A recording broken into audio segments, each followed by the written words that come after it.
আমরা চলে এসেছি মন্দিরে। সৌরভদা, সৌরভদা, এটা কি মন্দির? মন্দিরের নাম কি? শিবতারা মন্দির। শিবতারা মন্দির। ওটা বন্ধ করে দে। এই যে মন্দিরের মহাদেব, ঢুকবো। মা কালী আছে, আর ওইদিকে বাবা শিব মেয়ে আছে, শনিদেব আছে। চলে এসেছি, চারিদিকে চকমক জকমক করছে লাইটগুলো, খুব সুন্দর লাগছে। এ বাবা, গণেশজিকে বাইরে রেখেছে, এটা ঠিক করেনি। এটা রং টং করে কি করে দিয়েছে, এটা ঠিকঠাক করা উচিত। রাষ্ট্রীয় স্বয়ংসেবক সংঘ হাত দিয়েছে যখন এবার ঠিকঠাক হয়ে যাবে। রাষ্ট্র স্বয়ংসেবক সংঘ হাত দিয়ে যখন ঠিকঠাক হয়ে যাবে। আমাদের লিডারটাকে দিয়ে দাও। লিডার লিডার লিডার টিডার নয়, সৌরভ আমাদের হেড। এই জায়গাটাই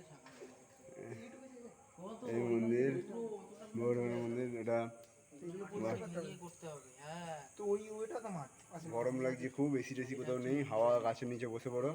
ওটা করতে হবে। কার মেরেছে ওটা, কাদা গিয়েছে। মাধব, একটু কিছু বলো মন্দিরটার ব্যাপারে। জয় শ্রীরাম। মন্দিরটা কেমন? গানটা চালা। মন্দিরটা কেমন?